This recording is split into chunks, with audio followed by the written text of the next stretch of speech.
The floor is yours. Thank you very much, Julia. Right, hello everyone. Thank you all for joining me today, well, in the morning. I know that many teachers are busy at the moment running their own lessons, but it's good we have quite a few participants here. So my name is Anna and I'll be guiding you today in the topic of teaching one-to-one, and in particular we'll be focusing on primary school children today. So to get started, actually I have a question for you. I'm in Moscow, and the weather is, well, it's quite gloomy outside and it's getting colder each day. So where are you and what's the weather like in your place? So type in something about your place. Oh, okay, Sanpit, yeah, great. Hello. Sunny, oh, you're lucky. Moscow, okay, then yeah, we have something similar here, yeah. Freezy, oh, okay. Snowing, oh my God, winter is coming, I knew that. Armenia, oh, that's great, it's sunny there. But cold, some people are saying, okay. Gloomy, okay, yeah. So we are going to cheer up, yeah, during the session then. Snowy, fantastic, yeah. Okay, Vidna, okay, hello, Yelena. It's good to see some familiar names in the chat box. Yeah, it's a shame I can't see you, obviously, but yeah, I know that quite a few of my former trainees attending this webinar, so thank you for coming. Thank you for expressing this interest. Okay, awesome, great, yes. Sunny, snowing, okay, it's good if it is both, right? If we can welcome winter, yeah, in this kind of positive mood, that's awesome. Yeah, it's a bit cloudy today, I know. Okay, awesome. So just a couple of words about myself, because perhaps some of you don't know me much. I'm a teacher trainer, I'm a CELT and Delta trainer, and I also run a variety of other courses. And I've been teaching for exams for like ages. I still remember my first group of very young, well, not very, but young learners, you know, preparing for starters.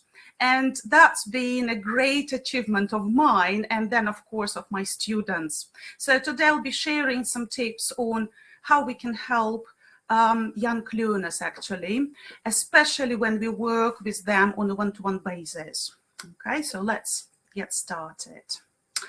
So on this slide, you can see some kind of outcomes that I'm hoping to achieve by the end of the session. We'll talk a little bit about what a typical lesson might be like.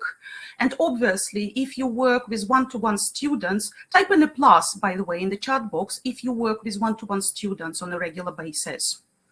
Thank you very much. Yes. Amazing. Yeah, okay, that's why you are here, of course. There are a lot of teachers who had to go freelance, yeah, and started working online or offline with private students. I know the situation is kind of challenging at the moment, and we have to work with one-to-one students quite a lot. And that's why we felt that this topic might be really appealing. So when you teach one-to-one students, there is only you and your student, basically, yeah. There isn't much variety, and many people, well, teachers are concerned, yeah, about how they can add variety. Actually, it's impossible, yeah, and it is really challenging. So today we'll talk about different activities that will help us introduce the same thing, but from a different angle, from a different perspective, right? We'll be also talking about some motivational theories, because I believe motivating students is a key to success and one of the most important ingredients, right? I'll also recommend some tools for needs analysis and assessing your students, and obviously some of the samples from young Wiley, yeah, from young learners examinations will be given to you. We'll look critically at some of the examples, yeah, and think how they can be beneficial and what can be changed, or how we can actually prepare our students for these tasks. So with that in mind, Have a look at this slide. Does it remind you of your classroom? What is it like? In the chat box, could you put Zoom or online or Skype if you are teaching online? Yeah. So what tool you're using, or if it is a physical classroom or room, maybe you go to your students. Okay, quite a lot of people are teaching online at the moment. Yeah, I can see. And yeah, there are certain people who teach offline, which is great, because I think we can still have fun if it is like, you know, physical and something can be tangible. That's amazing. Awesome.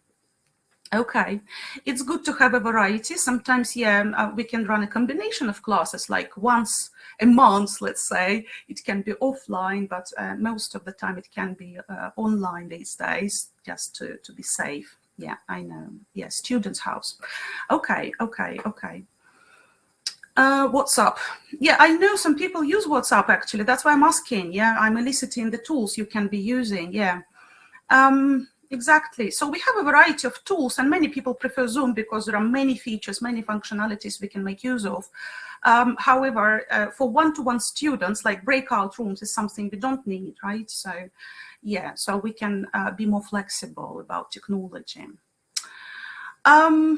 Okay, so I have already mentioned some potential concerns, yeah?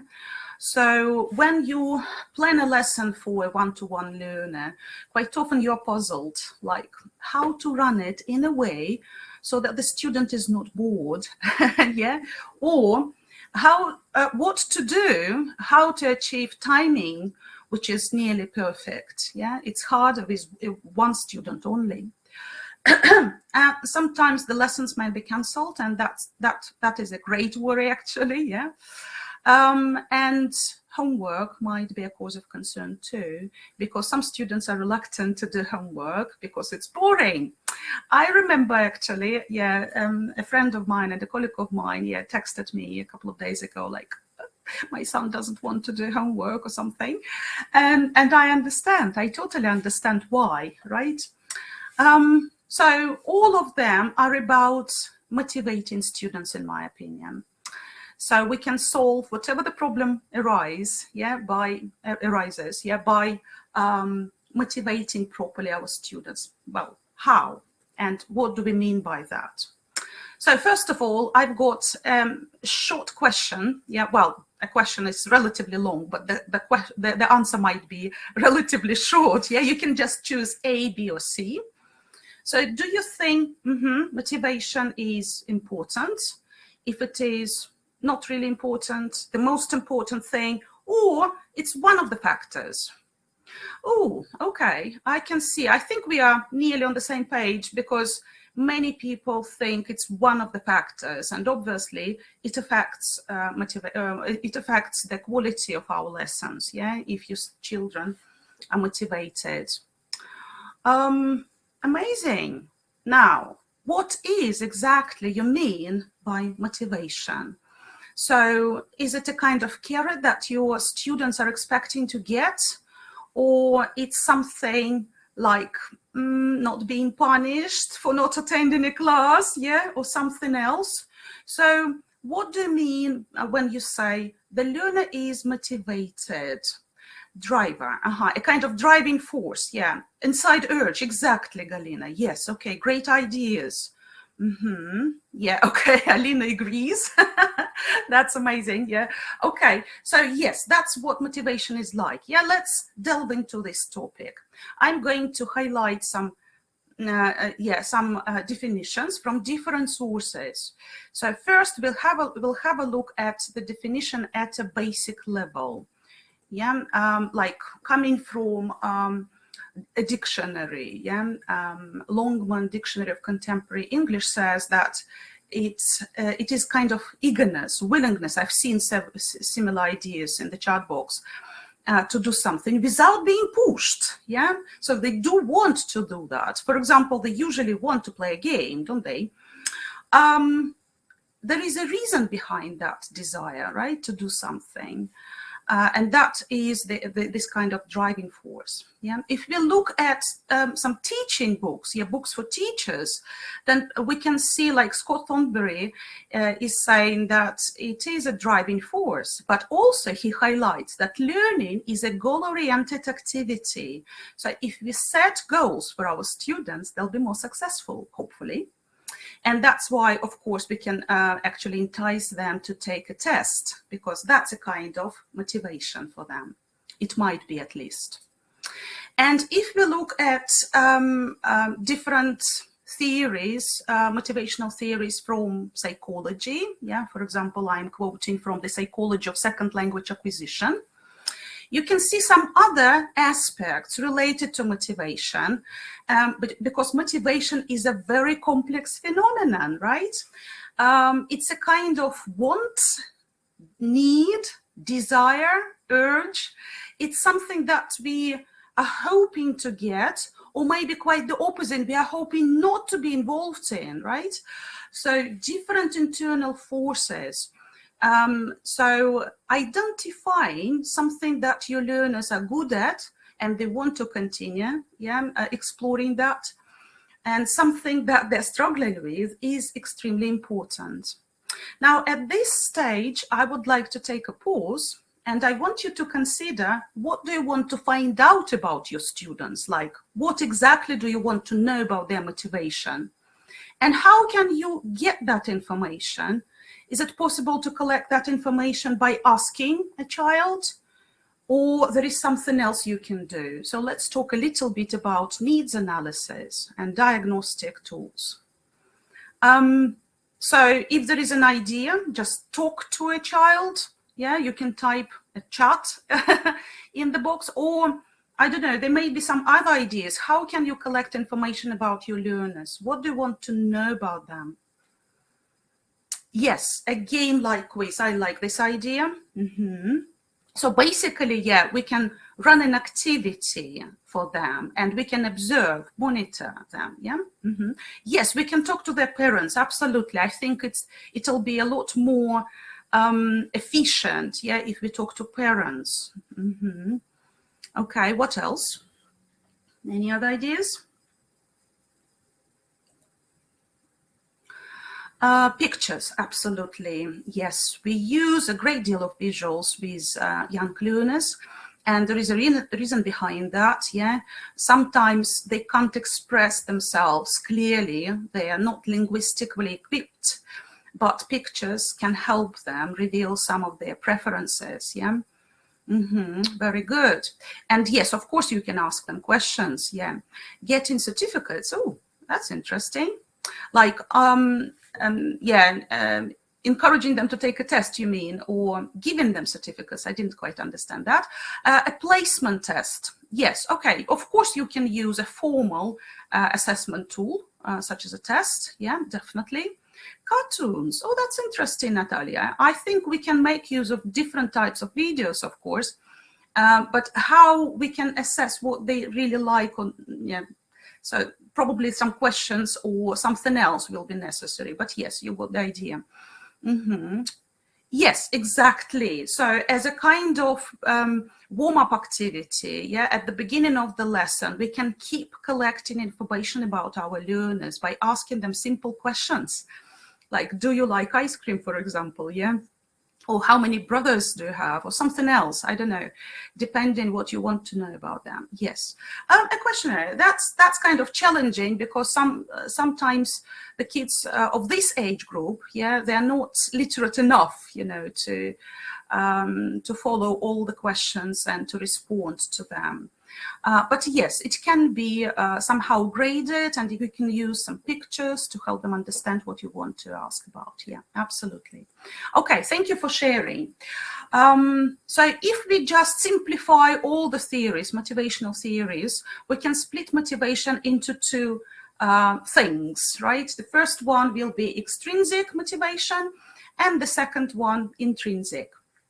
Now, which one is something that drives us to achieve a particular goal? What is that, extrinsic or intrinsic?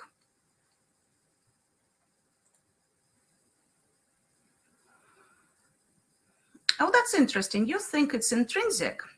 Honestly, I think if there is an external goal of some kind, it is extrinsic. Yeah, the goals might be different, but you can see my prompts, a carrot or a stick, right? So they always want a carrot of some kind. And if it is a kind of habit of theirs, yeah, they always get a stick at the end of the lesson, or I don't know, there might be something like, you know, a small gift at the end of the academic year or something else. Yeah, they get used to that, but their motivation will be extrinsic. When we talk about their love, their affection, their interest to do certain things, then we can say that they're intrinsically motivated. And that's what we want, of course, to develop, yeah, so that motivation comes within the individual, right? It doesn't matter which motivation we want to develop, and perhaps we can work on both. If we encourage them to take an exam, hopefully they'll be extrinsically motivated. Yeah, and if our lessons are interesting, then hopefully again, and if they like you, they'll be intrinsically motivated, right? So how can we ensure they are motivated? What comes to mind? So I have already mentioned a couple of tips, but perhaps you can have some other ideas. Could you share in the chat box?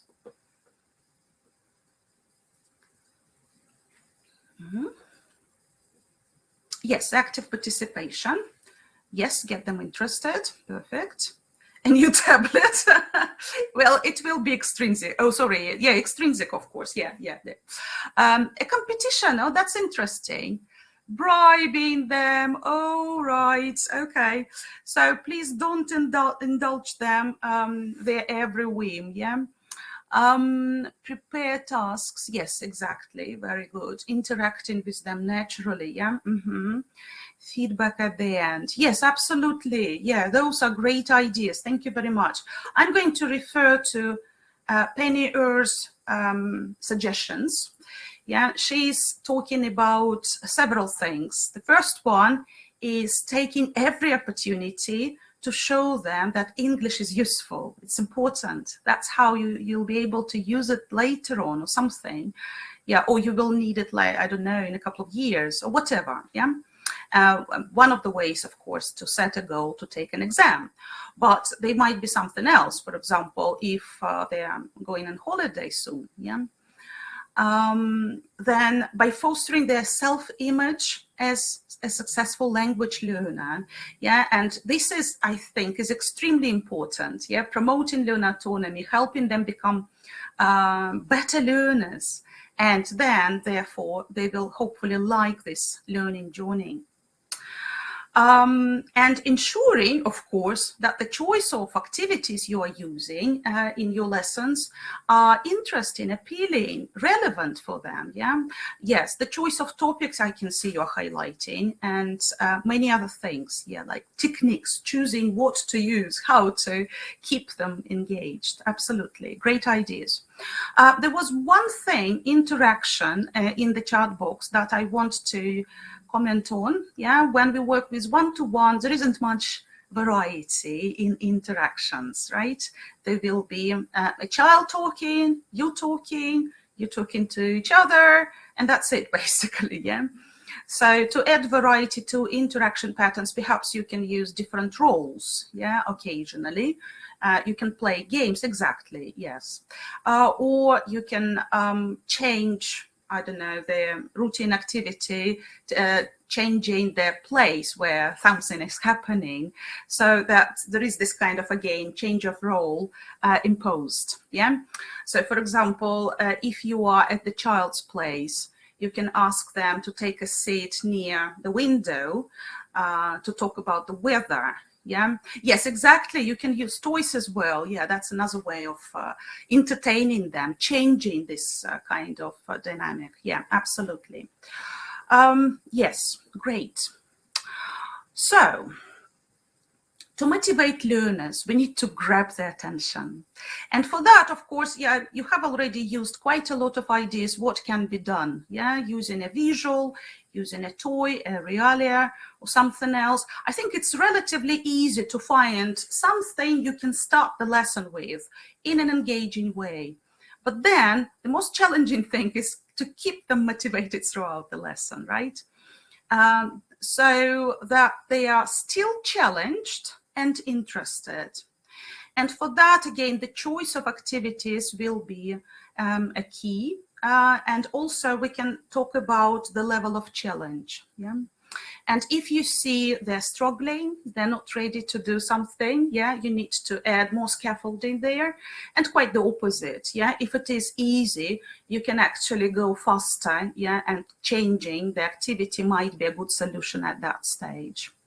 But you can imagine a child who comes from school and sometimes they're just tired.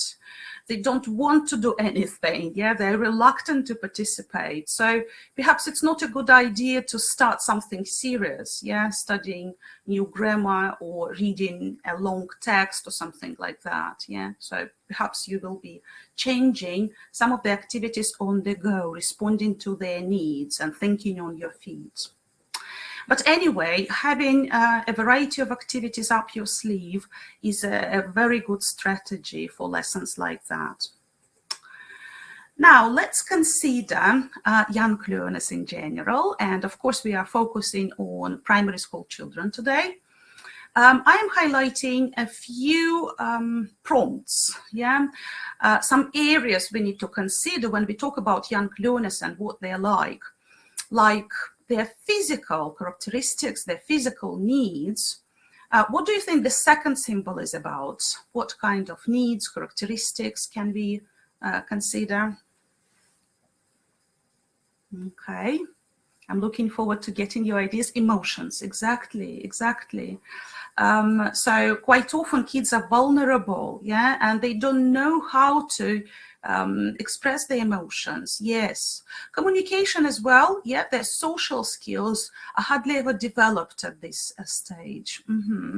Yes, they have a short attention span, that's right, and that's why they want to move around a little bit. Yeah, they might be overactive, they might get bored easily and get distracted therefore. What's their final picture about? Yeah, the one on the right. What do you think I'm highlighting here?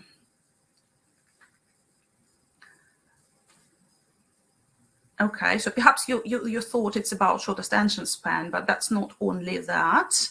I wanted to focus, eager to learn. Yes, they are curious, actually. I totally agree with you. They might be creative. Yes, exactly. Intellectual needs. Yes, that's what I wanted to see in the chat box. Yes, exactly. They might be getting information relatively quickly, but then they can lose, unfortunately, yeah, everything they've learned.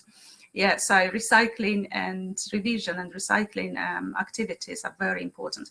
Yes, exactly. So I've been thinking of focusing on thinking skills, yeah, because they're still developing their cognitive skills in general. They're still learning how to express their emotions or whatever, yeah, and their ability to talk about abstract concepts, yeah, is either lacking or just at the beginning of their development, things like that. So we all need to consider that when we plan our lessons and when we deliver, yeah. So if you see the child is sad, for example, you can't jump into the topic right away. You need to prepare the child somehow, yeah, talking about what worries him, yeah. Yes, exactly, Natalia, yeah. Absolutely right. Okay, so when we describe young learners, we may consider quite a variety of aspects. And here on the slide, you can see a word cloud, where many of the things we usually keep in mind are highlighted. One of them is their short attention span you've mentioned, which means they can't sit still for a long period of time. Yeah, you need to change activities, and there will be varieties of settlers and stirrers every now and again. And then they're still developing their manual dexterity. Yeah, so their physical skills are still developing. They want to move, but at the same time, some of the things is difficult for them. They may be awkward, yeah. they may feel like that. Then their physical needs affect, and their stage of development affects their cognitive abilities, yeah?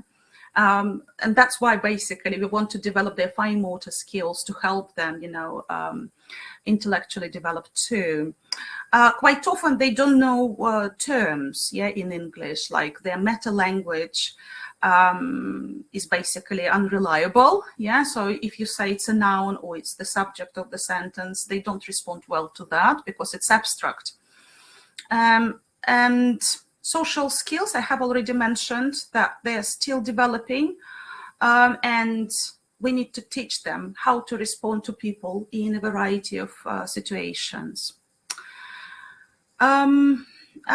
There are a couple of other things I'm highlighting here. We are also, we've already mentioned memory, I think, yeah? So they can easily get in different things, but then they may lose them and we need to help them revise.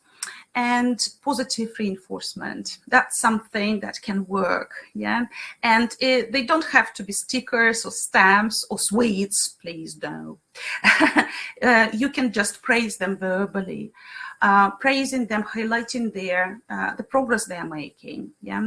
Or something that they've deserved actually, yeah? So showing them what they can improve and so on. Okay. Now, a question for you. So, what do you think? The languages are usually learned by imitating someone, by experimenting and making hypotheses, or maybe both, I don't know. Okay. So some people prefer conscious learning, yeah. This is actually cognitivist view on learning. And if you are saying A, then you trust behaviorists, and a variety of repetition activities, drills might be really useful. In my opinion, of course, both can be involved. Yeah, like if you think about your childhood or someone you know, yeah, and what they usually do they copy what they hear? Quite often they do, right? Sometimes they don't understand at first, yeah, what they're saying. And it's funny, that's why it is funny actually. But then they start experimenting and trying out different things. And if they see this kind of funny effects, yeah, on parents, then probably they will get that this is not appropriate, yeah. And they try to figure out what exactly that phrase or word or whatever means, yeah. And they'll be doing that again and again, taking risks. That's what happens in L1 acquisition, yeah, first language learning. But obviously it is relevant for us teachers because we can make use of some ideas from first language acquisition in teaching. So for this age group, I believe behaviorist view is very important to keep in mind. Having a variety of drills, yeah, using something like chants, songs, you know, when you ask your students to listen and repeat, just repeat, do you remember, things like that, yeah? So when you revise and consolidate, when you use flashcards and elicit something that they should know, yeah? So basically those are their techniques from audiolingual approach, yeah? And it's good because they need to build confidence, and we want to remind them of useful things so that they can become more fluent in the future. But they also highlight the importance of positive reinforcement and praise. Yeah, that's another thing that we can nick from behaviorists. Of course, only behaviorism won't help us run efficient lessons. But at this stage, perhaps we can concentrate on making use of these ideas. For example, when we use flashcards, yeah, we can teach different things, including emotions. And you remember that we've talked about that kids quite often, they don't know how to express emotions. And that's why we can start our courses by helping them produce different things, like I'm happy, I'm sad, I'm tired, things like that. And for that, we have a variety of songs. I particularly like Super Simple Learning, their channel, and different chants, or just, this kind of hello circle that can be done with a group of students, but obviously can be adjusted to one-to-one students. If you use flashcards, for example, you are sort of taking different roles. How are you? You pick up a card. I'm busy. And then you take that turn, and the child will ask you, how are you? And you can pick up a flashcard or something.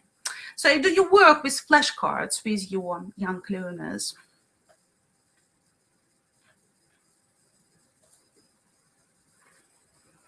Of course, of course. Now, if you want to get more ideas how to use flashcards, there is a nice video on YouTube from Macmillan with Carol Reed talking about flashcards. If you type in Carol Reed, flashcards, Macmillan, something like this, you will find a great video with a variety of flashcard activities, and some of them are still relevant for us teaching online, and many of them will be very useful for the rest of us who have to work offline, obviously. At the moment, we can use a variety of applications, websites, and so on to create different types of activity with flashcards. But honestly, you can just hold a flashcard in front of the child, or ask them to draw something, and they will be ready-made, self-made cards, which is also a solution. What else can we do in terms of building confidence, in terms of praising students? I'm not talking about stickers, no, but maybe you have some other ideas. How do you motivate your students?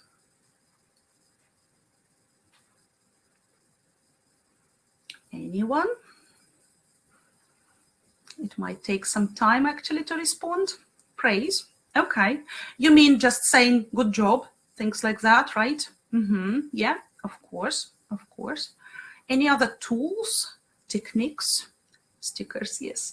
I knew it would come. Yes, definitely. Okay. Yes, homework. Okay. Lots of smiling. Perfect, Galina. I love that. Yes, different gestures. Yeah, exactly. Good. How do you draw attention to successful performance? Like that's been done well. Yeah, something like this. Self-reflection. That's awesome. That's awesome. Yes. Favorite games. Perfect. Exactly. More games. Yes. Right. Yeah. Yeah, exactly. Okay. Great ideas. I also have another idea, which you haven't mentioned so far. It's using a progress chart or a reward chart, whatever you call it. Yes, some kind of motivational system. Exactly, exactly. So you can collect points. That's what I'm showing, basically. Yeah, they don't have to be points. They can be different type of notes. They can be symbols you can invent with your learner or something else. So here you can see a kind of timetable, right? And it is created for someone who studies every day, but obviously you can change it to make it a kind of month progress chart or whatever. And the ideas that you can highlight, are many. So it's not always language related. It can be with the focus on creativity, or something that they're good at, like the progress they're making, or maybe a new activity that they've tried out, something like this. So first of all, what I like about it, is that they can see that they're actually actually teenagers can do that as well, but for teens I'll show you that later. There will be another webinar on teaching teens, but so basically we can highlight different types of assignments for them. They are more serious, more mature. It can be done verbally, you don't have to use visuals, but yes, the same idea basically. They can see what they've done, and they can see what they can do again, and they can see what they need to do, or they want to do, maybe they can choose actually. So the ideas are the following. The first picture is about something creative, like a project, a poster, a picture, whatever, and you will be highlighting what they've done there, maybe the topic of the lesson or something else, so that next time you can see, you know what, we haven't done posters for a while. Do you remember how good you were at creating the poster on, I don't know, food, for example, yeah? So would you like to draw something related to this topic? Yeah, something like this, and you can choose poster making again. Then different types of, for example, flashcards, yeah, or they might be something else. Actually, you can invent your own symbols. Then the third symbol is about music, so probably some songs that you sing together. Just listening to a song first, you can highlight that. That's already a kind of progress they're making. Tuning in a little bit or singing the whole song out. Then writing activities, yeah, reading, those symbols are obvious. Then solving a puzzle, solving a kind of problem, yeah, making a good decision, something like that. And then video, of course, either watching a video or creating a video for your parents or whatever. And then time, yeah, you can see this timer, and that represents time in different activities. So this box is about competitions. But how can we run competitions with a one-to-one student? Who are they going to compete with? Of course, they can compete with you. They can compete with you again. and yes, exactly, they can compete with themselves. You just need to change the criteria slightly, yeah, or you can time them. So, for example, you give them, I don't know, a matching task, and you time them. And then next time they do a similar matching task, but faster. And you can highlight that as a progress they're making, something like this, yeah. So, yes, there is an element of competition, of course, but you need to play around that idea. Awesome. Okay, another favorite theory of mind actually is growth mindset. Have you heard of this theory? Yes, Oksana, great ideas, of course. Yeah, lots of great activities. Yes, okay, so let me just remind those of you who don't remember much about that. So Carol Dweck developed this theory quite a few years ago, and she's still presenting, and you can find quite a lot of videos on YouTube about on the topic, yeah. So basically what she's saying is that we have two types of mindsets. One is fixed and another one is growth. So if you believe you have a fixed mindset, you know that you have certain talents, inborn abilities, the same about children, right? And you can highlight achievements, you can praise students like, well done, that's been a very good job, things like that. However, if you believe in the growth mindset and you think you've got one or you want to develop that, then you're focusing on progress making, the process of learning, and you are inviting your learners to experiment so that they're not afraid of making mistakes, and they can be creative, they can play with language, yeah, using it naturally like kids, native speakers, kids can do. They will be involved in a variety of communication activities, yeah, with a communicative focus, which means the focus is on meaning. So we don't focus on mistakes that much. Meaning is a lot more important. And that's how they can build confidence and think that they can actually achieve a lot more in the future. And the whole learning journey is enjoyable. It's fun to learn English, and that's what we want to achieve. I really like this theory. It resonates with me, and I believe we can make use of that, of those ideas, if you just find an article by Carol Dweck online. There are quite a few available for free. Have a look, have a read. It's really worth doing. You'll be inspired. Now, for us teachers.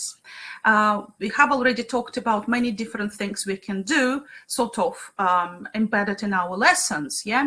But we can also set a goal for our students. And obviously for primary school children, we can talk about violin, yeah?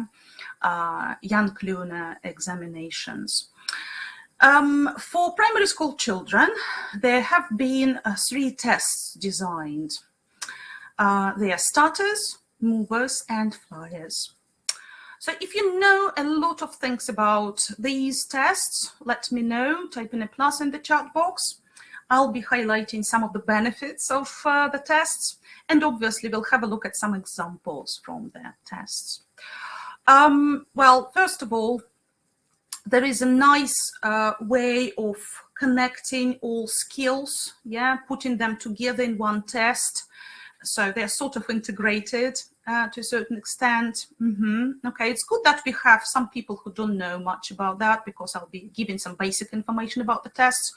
But those of you who are experienced exam helpers, let's say, yeah, you can evaluate activities that I'll be demonstrating, yeah, in a moment. So what I wanted to say, that what is good about that, there is a clear progression from level to level. The tasks are similar from starters to movers, from movers to flyers, and the level of challenge is gradually increasing. And even in key, you can see some similar tasks, similar to flyers and other exams, right? And then there will be a clear progression later on. So,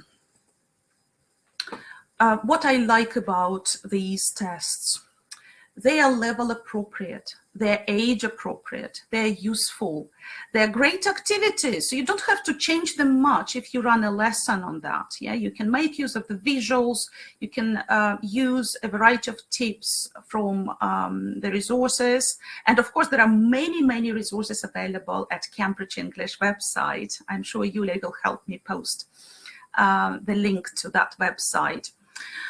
Anyway, they are fun, they're really enjoyable. Like, for example, don't our kids like coloring or something? Yeah, so there will be a task like this. They can reflect on their experiences, they can choose what they like doing for lessons, and then in a test, they'll be demonstrating something that is familiar for them. Well, the topics are relevant. You've talked about the choice of topics, and obviously here they're well selected.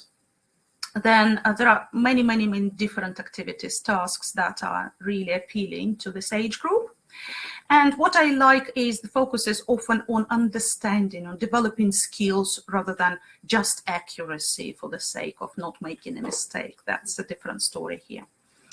The content and format of tasks is clear, as I have already mentioned, it's wisely designed, so well-recommended tool for assessing your learners, for identifying their strengths and weaknesses, for helping them develop, yeah, and make progress. Each child will earn a certificate, no matter what their result is like. There is no pass or fail. However, they will receive a certificate which looks attractively, yeah, and their results, their achievements will be highlighted on the front cover.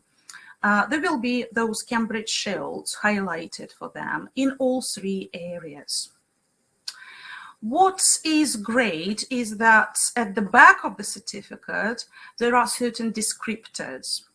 At the back, actually, on the actual certificate, there are can-do statements which will help children, parents, and teachers recognize, yeah, what they're good at and what they can do, yeah, different levels as appropriate, yeah, as necessary.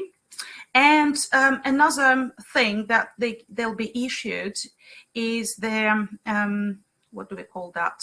Statement of results, yeah, the statement of results, with many different tips, yeah. Well, first of all, let me just highlight the tips, yeah. They will see their strengths, what they're good at. Secondly, they can see the areas they need to continue working on. And finally, there are some practical ideas how they can improve in these areas. So it's basically a very nice tool, and then you just make use of that information, yeah, and continue teaching them. Let's focus on the format of the tests. In all three levels, starters, movers, and flyers, there are three sections.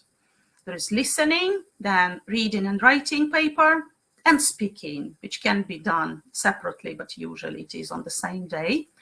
So basically, the length of the test and each section will depend on the age of the candidates and their level. So the younger they are, the lower their level is, the shorter the test is going to be, right? So the listening paper for starters is just about 20 minutes. And the speaking is just from 3 to 5 minutes. And the same is for other tests, as you can see. So it's basically a very clear progression from test to test, from level to level. It's a very nice starting point to take exams and get a very positive experience in exam taking.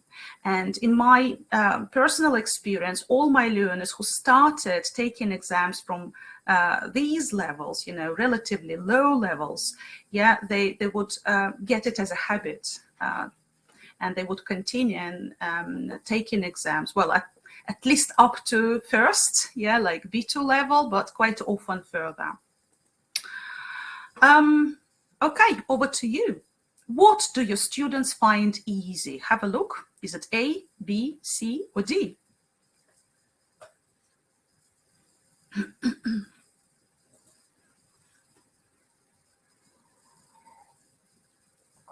Okay, it's good that many of your students find listening easy. I can see some of you are highlighting reading and writing. That's amazing. And then speaking. That's great. That's great. Okay. I think this age group cope well with listening and speaking quite often. Listening might be scary at certain points. We'll talk about some challenges in a moment.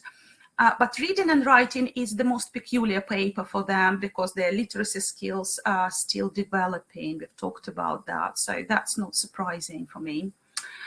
So let's have a look at, oh, I've forgotten to ask about the difficulties. What do they find difficult? Will it be B?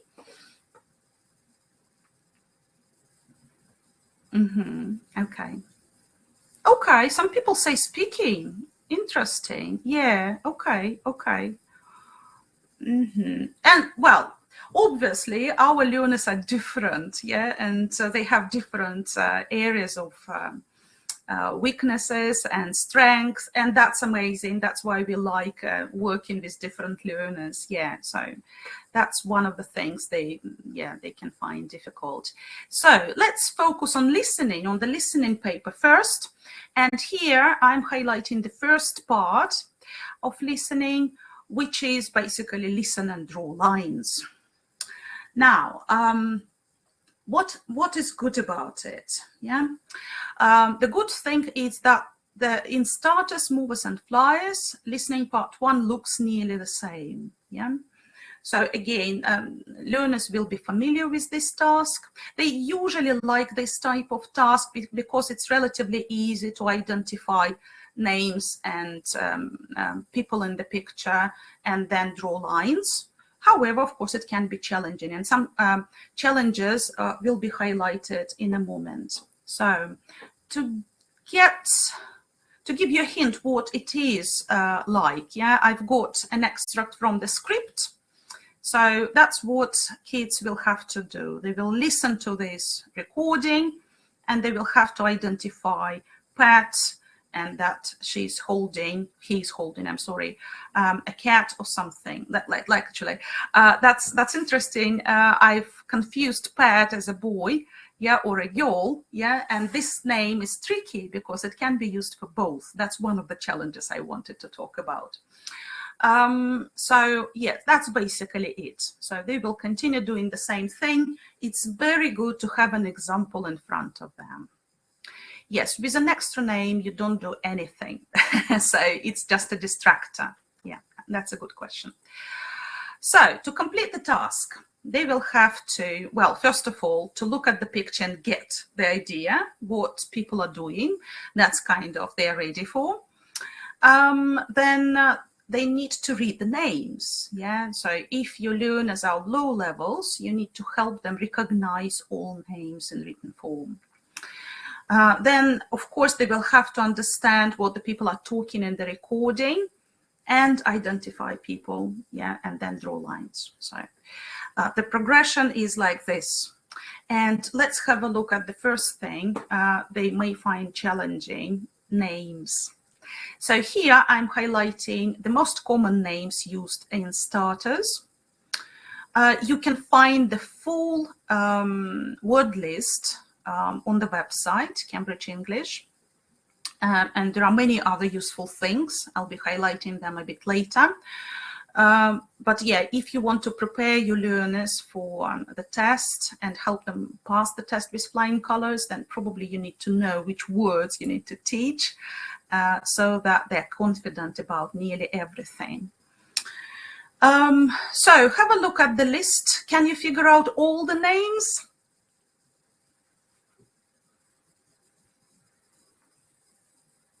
Okay, good. Okay, it's good that you are good at this level, starters level. Oh, yeah. Oh. You need to practice more with the names. Okay, so I'm going to show you the names, of course, because, yeah, that's not the point of wasting our time here. But what I wanted to do, let's consider what else we can do with names, yeah? Putting letters in order is one of the activities which we frequently use, obviously. What else can we do? Can we categorize names? Yeah, like into boys and girls only, or those that can be used for both girls and boys? Exactly. So which of the names, there aren't many, we can use for both boys and girls?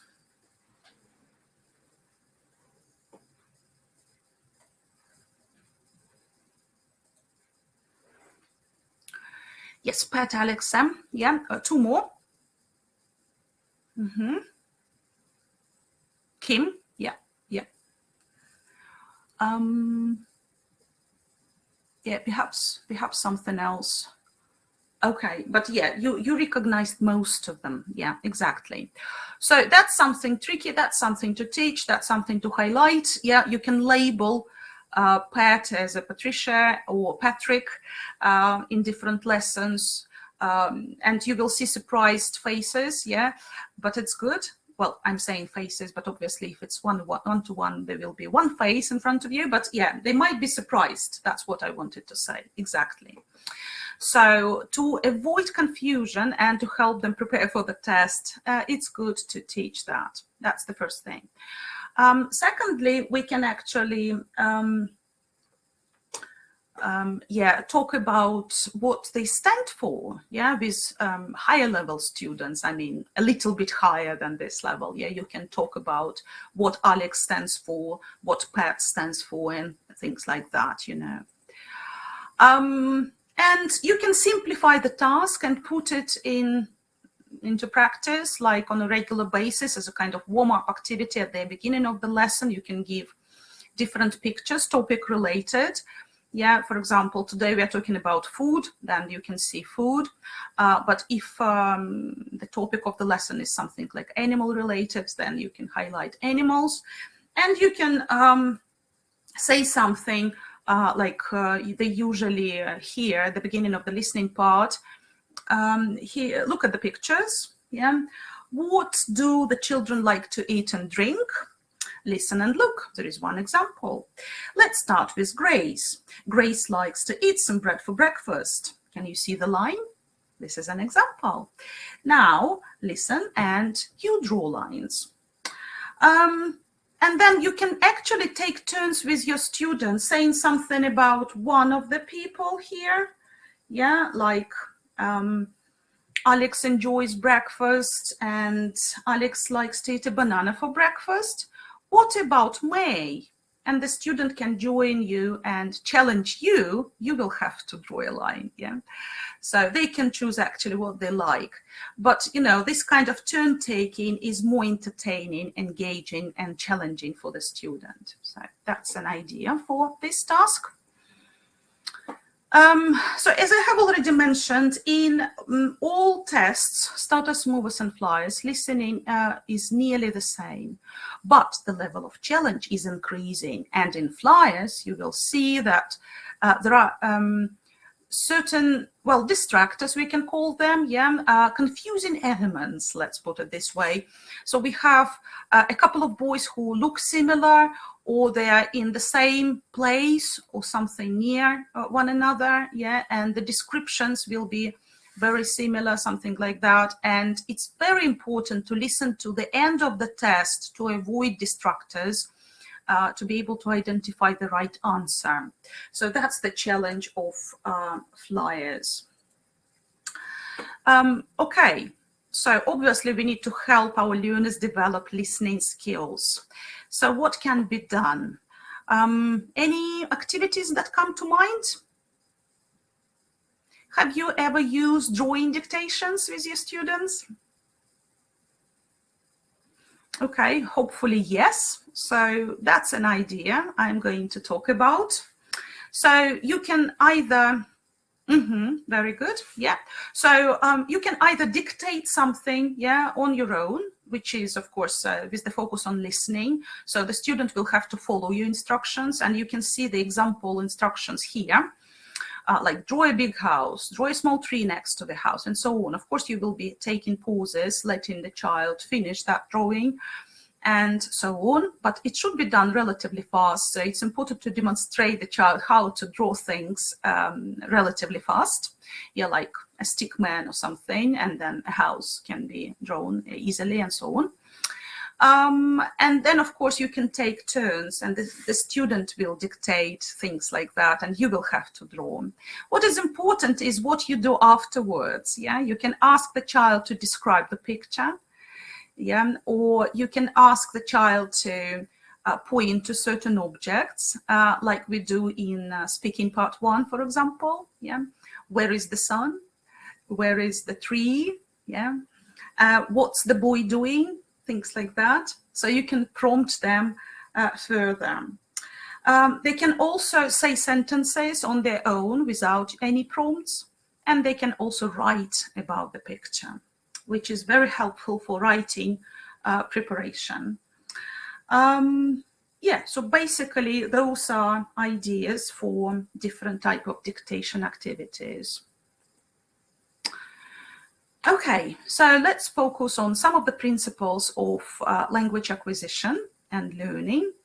So what we do when we acquire first language, quite often we're exposed to good language use. Yeah, we pick up things effortlessly without putting much effort into that, basically. And then at a certain point, we are ready to say something similar what we've heard. So there is this kind of silent period in between when we get information and when we start producing things. So I think it is very important to give this period of silence to our learners as well.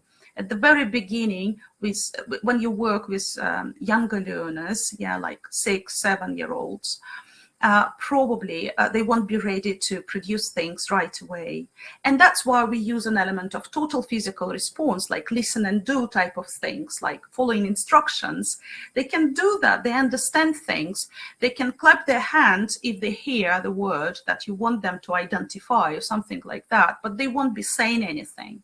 So these principles, listen and respond non-verbally, is very important at the initial stage, and then you continue asking them to join in listen and repeat type of activities. Different types of chants and songs can be used, and then at the end, yeah, at the further stage of development, you can actually expose them to the written form, and they'll hopefully they can focus on spelling and things like that. Anyway, so at the Cambridge, yeah, actually, here is the link at the bottom of the slide. And because you will get the presentation, you can actually follow the link. And you can find a lot more other activities and resources, and this one is just an example, one of the activities for starters. The song is called At the Zoo, and it's a nice activity. Well, first of all, it's just a nice song, and then of course they can just listen to it and enjoy it. And then you can use different flashcards to put them in order, or to pick up a card when they hear or see a particular animal or something of this kind. Yeah. And of course, there is a booklet with different activities on the website. The first activity that they are suggesting using is listening comprehension. That's what we do in real life situations. When we listen to a piece of information, we'll usually respond somehow to this message. Yeah, we need to understand it first. We don't focus on language that is being used. So listening comprehension comes first. So we've got this kind of, a number of statements can be given, or some questions. It doesn't matter really, because in different test parts you can see different types of activities, and your students need to be familiar with every type of task. So the first two is a number of statements, like yes, no type of task. And then there are more specific questions, and hopefully, if you know the song, actually, you can answer the questions and labels the statements with yes, no's, but that's the idea. So to prepare students for this task, perhaps you need to play the song first, without any task. Let's just enjoy the song. Oh, such a great song. Yeah, you can actually use some gestures to entertain them a little bit. And then, yeah, like for example, looking, yeah, or I don't remember actually the song already. I need to refresh my memory first. But yeah, so you can use gestures. Then what comes next? You give them the task with questions or statements, and you explore each of them. And probably you elicit some predictions. And then you play the video and you take a pause, yeah, and let them do the task. And then obviously you can check, you can pause the video at a particular time to elicit the right answer and so on, checking comprehension. What else can be done? I've mentioned flashcard activities that can be used along with a song. Here you can see a worksheet, the same idea, but instead of picking up the flashcard when they hear or see an animal, they'll be ticking the box. Yeah, whatever you feel is more interesting, more appropriate for your child, because some kids are serious and they want to do things like that in a worksheet, and some kids are more active and they need to move a little bit, or maybe it will be two different activities at different lessons because you want to use the song several times. And then there is a grid, which helps them recognize what animals are doing, different action verbs. So quite a good resource. You can also focus on lexis, of course, after checking comprehension. Yeah, you work with lexis a little bit more, focusing on the written form. For example, putting letters in order. Yeah, we do that every now and again. I think those puzzles are really interesting. I don't know, even kids, when they get older, they like different type of crosswords and puzzles like that, word searches. So I use them a lot. Hopefully you find them useful too. So in the song, we have some family members, so we can focus on this lexical set, and also animals, of course. Yeah, so you can ask your kids to find animals in a snake, for example, yeah, or it might be presented in a different way. But the idea is still to focus on spelling. Having found actually all the animals, yeah, after circling them, you can ask them to categorize the animals into I don't know, exotic animals and domestic animals, or those that can live in a zoo or on a farm, things like that. Or you can ask them to put them in the alphabetic order, which is quite a challenging task, but very useful. Okay, another activity from that booklet. You can remind the students what each character produced, what they said. And it can be a nice guessing game. So you can take turns and say something like, here we go. And the child would say, Daddy, or wow, wow, wow, oh, cousins. Yeah, something like this. So different types of games can be introduced at different stages, because you need a stirrer and you need to entertain your kids every now and again. Okay, let's have a look at the final part in the listening section. And again, there is a clear progression and tasks look similar. If you compare starters and flyers, you can see that they're nearly the same. The difference is, of course, again, the level of challenge is increasing. And in starters, they have only to color different objects. And in flyers, they will have to write something. Yeah, they'll be writing a word or something. Again, focus on spelling. They need to recognize letters and so on and so forth. Is very important. And that's why we need to focus on vocabulary in general to help them prepare for different parts and, well, to develop their linguistic skills in general. So different memory tests can be used. Drawing a picture, drawing dictation of some kind, we've talked about that. Coloring activities of different kinds, yeah. Listen and point type of activities is always good, and word search activities. What I suggest using is making use of different pictures you can see. So usually you follow a course book of some kind, so you can still make use of the pictures presented there. So here you can see an extract from kids' books, and we can exploit the picture properly. So by introducing the topic, let's look at the picture. How many things in green color can you see? What else can you see? How many cars? And so on and so forth. So you can either ask the child to point to, for example, a green car, or you can ask them make sentences, or they can just name the objects they can see. So again, at different stages of their development, there can be a variety of tasks suggested. But now I'm going to demonstrate a memory game. So I'm going to give you 30 seconds to look at the picture. Try to remember as many things as possible.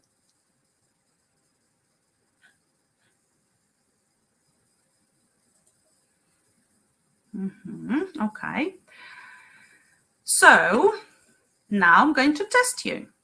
Here you are.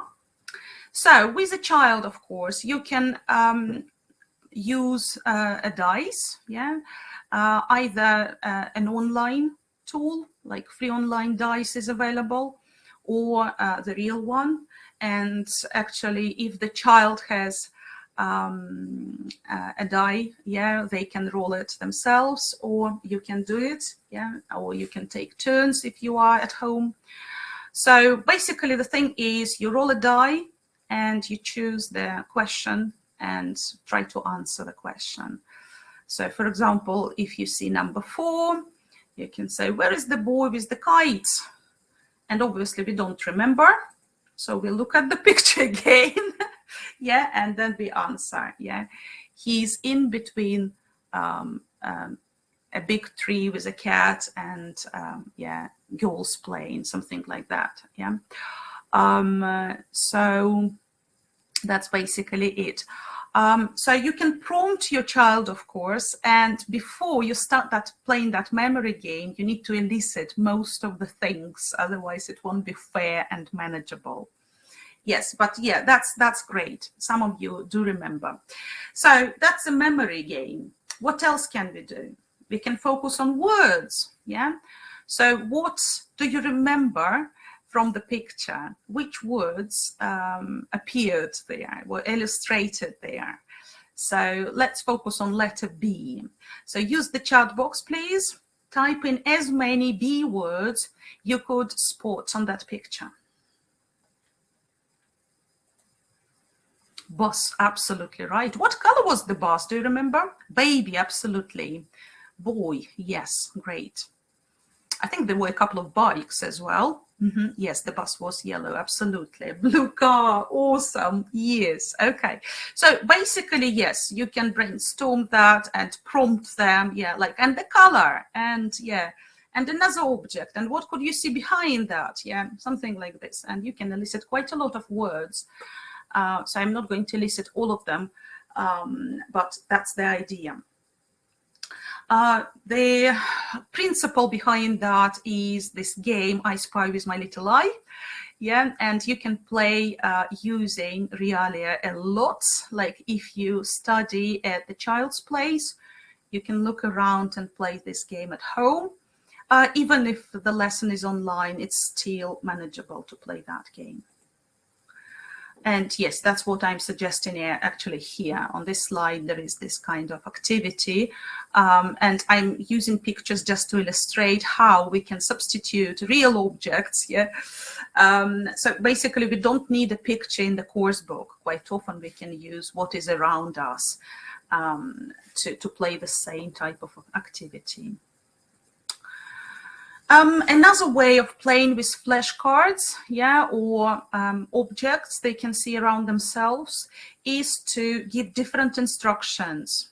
Yeah, so here you can see, like, if there is 1 on the die, they have to write a sentence using the word. If there is like 3, for example, yeah, they need to think of a synonym. Maybe write it, maybe just say it. You can change the instructions. So the more variety, the better. Well, have you ever played this game, Monsters game? That's another way of focusing on spelling.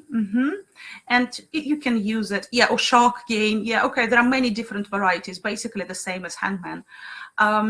So, for example, they say a letter, and if they guess, you highlight the letter. If they don't guess, you say, oh, that's a shame. There is no A in this word. Try again, try better, try harder. Yeah, and they'll be motivated, of course. And you can see the monster is approaching the man. They're going to eat him. So, yeah, hopefully the child will be more motivated. And then they can guess the word, and that's a kind of achievement, isn't it? Right. Yeah, and different types of word clouds with letters that are jumbled. Yeah, it can be done digitally. Yeah, if you're good at drawing, you just remove, well, you don't have to be really good. Yeah, you just need a monster. And actually, it can be fun to create a monster every now and again, and the child will like it. They will have to draw that monster, first of all. And they can choose if the monster has an angry face or a funny face or a smiling face. It can be a good monster, actually. So it's fun to create monsters, and whatever games you're playing, can be student-generated. But yeah, basically you need a whiteboard tool. Yeah, you can use Mira, you can use Google Jamboards to draw something, and you just project that for them and change the position of the monster when they don't get letters, and you will have to highlight the letters that they have already used. Yeah, so a similar task. Again, this game can be competitive, yeah, if you time students. And then after some time or a couple of lessons, you can play the game again, maybe with different words, and then timing hopefully will be better. And that's how the spelling is assessed in starters and flyers.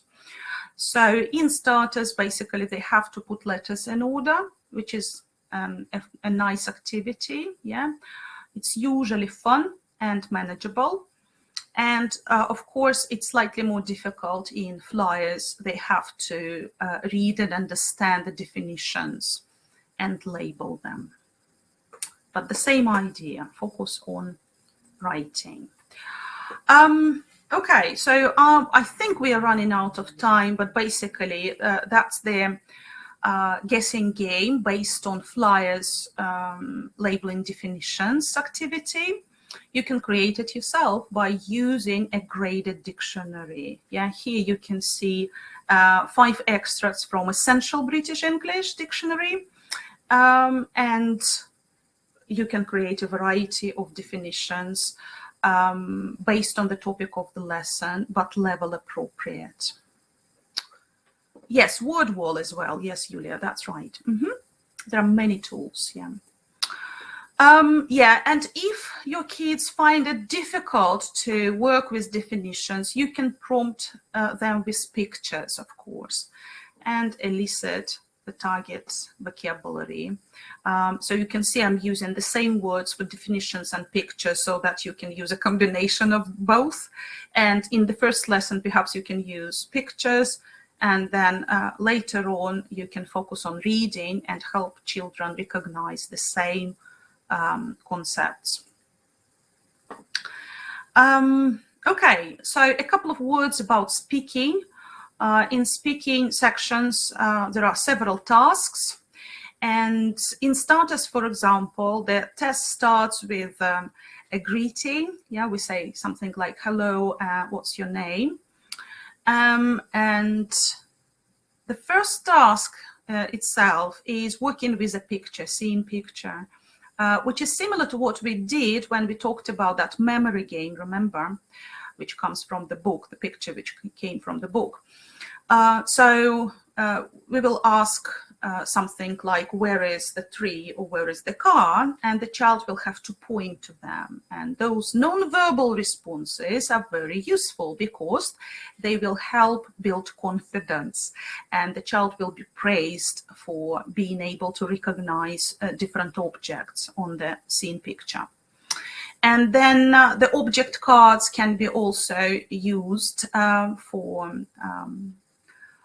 the second stage, yeah, and the child will have to put them in the right place, like let's put the car next to the bike, something like this, and they will have to recognize, of course, which card to pick up and where to locate it again in front of them.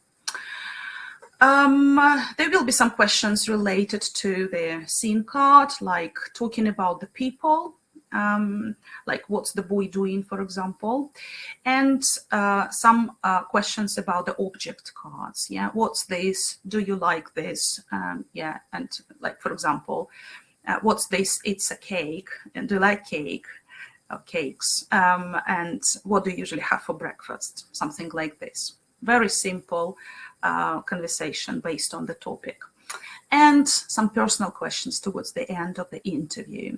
It will take about 4 minutes, yeah, and the kids gradually build confidence and they can demonstrate the best of their abilities.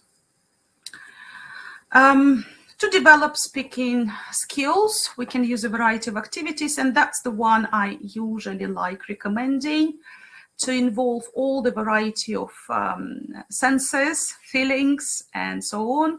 So you can use different story cards, yeah, picture stories from, for example, movers or flyers.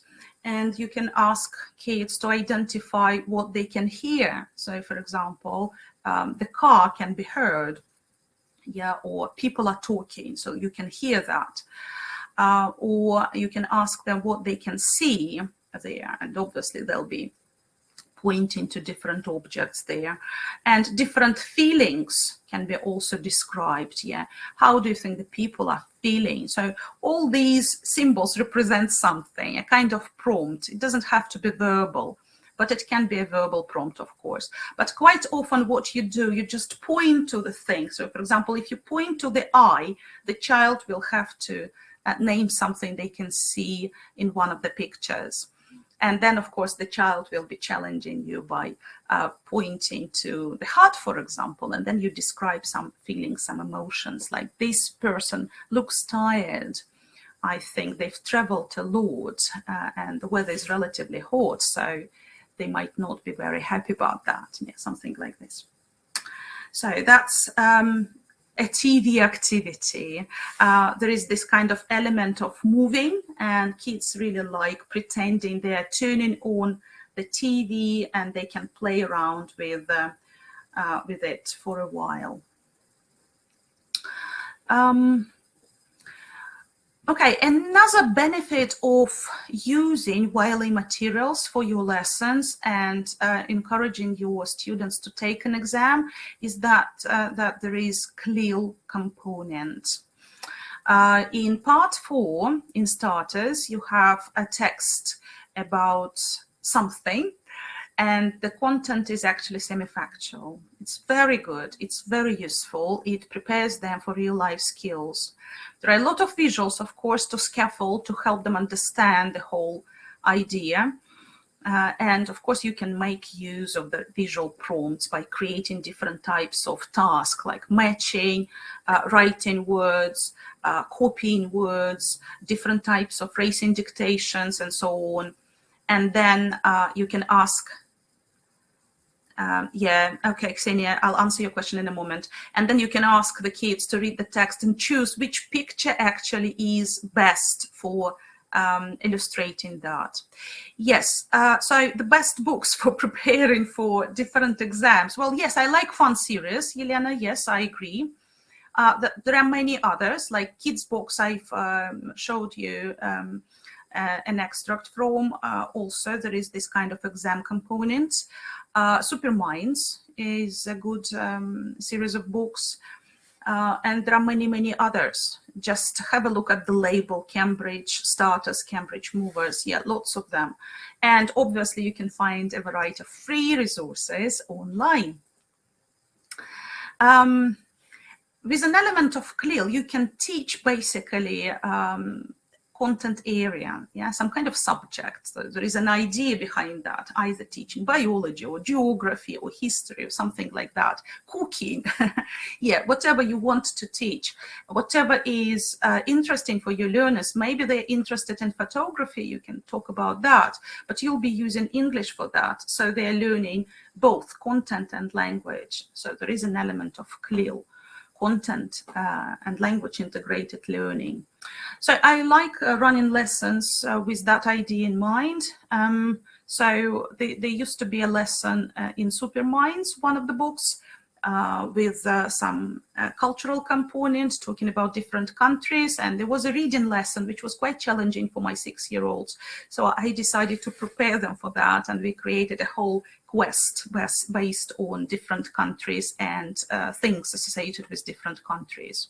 So I created, well, I think the idea was in the workbook, but basically I made use of that code that they suggested using at a certain point. First, they had to recreate the alphabet. You can see some letters are missing, so they had to remember, like A, B, what? C, So that's the first stage. Then they had to recreate some symbols. They were not necessary for the task I designed for them, but later on they could use the symbols to create coded messages themselves. So that's the first stage. And then, of course, you puzzle them with different things related to the topic of the lesson. In this case, countries, and they had to recognize Sydney, for example. And then there was another card with kangaroo on and something else. And then they had to label Australia with things around them. Yeah, what is Australia like? There is Sydney in Australia, kangaroos live in Australia. There was something else highlighted about that country. And that's how we worked with different English-speaking and not English-speaking countries, creating associations, first of all. And then they were better prepared for the text, actually. They had to read and answer certain comprehension questions. So you can actually make use of their course book materials, creating better lessons, more interesting lessons, helping your learners. I have a couple of examples from writing, if you are interested what writing tasks are like in YLE. In movers, I quite like a clear progression of the level of challenge. You can see here, yes, Sydney, exactly. So, yeah, that's another way of, yeah, puzzling them, exactly. You can use phonemic scripts. So the first couple of sentences, they just need to complete using 1 or 2 words. The third and the fourth, will be answering questions. And of course, they can use short phrases to answer the questions, but it's a little bit more challenging anyway. And then the final 5 and 6 will be their own sentences, an open-ended type of task. So there is a clear progression, and you can see a way of differentiating. Yeah, weaker students will be able to cope with the first couple of tasks, and stronger students will be able to make their own sentences, earning the maximum number of points here.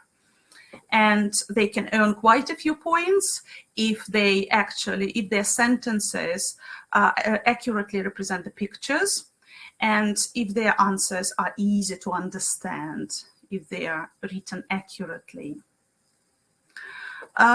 In flyers, they have to write a story. And I like this particular task because, you know, in speaking, they also have to tell stories. So you can use a combination of different picture prompts to help your kids develop speaking skills, and then you can shift towards developing writing skills. So gradually preparing them first to describe each picture, so giving them each picture separately, and then asking them to point to different objects, labeling them maybe, then making sentences, and then when they see all 3 pictures in front of them, they will have to put them in order and recreate the whole story using some linkers to make it cohesive. So quite a nice task. And yeah, their response will be assessed in this way. They will have to put their things in a clear order. The progression should be vivid, and it should be based, of course, on the pictures. And if it is easy to understand, they'll be awarded the maximum number of points. Typical challenges for young learners. Yeah. So first of all, we work on vocabulary a lot because they don't remember many words if they're not recycled. Spelling of the words might be challenging for some learners, and we work on that area.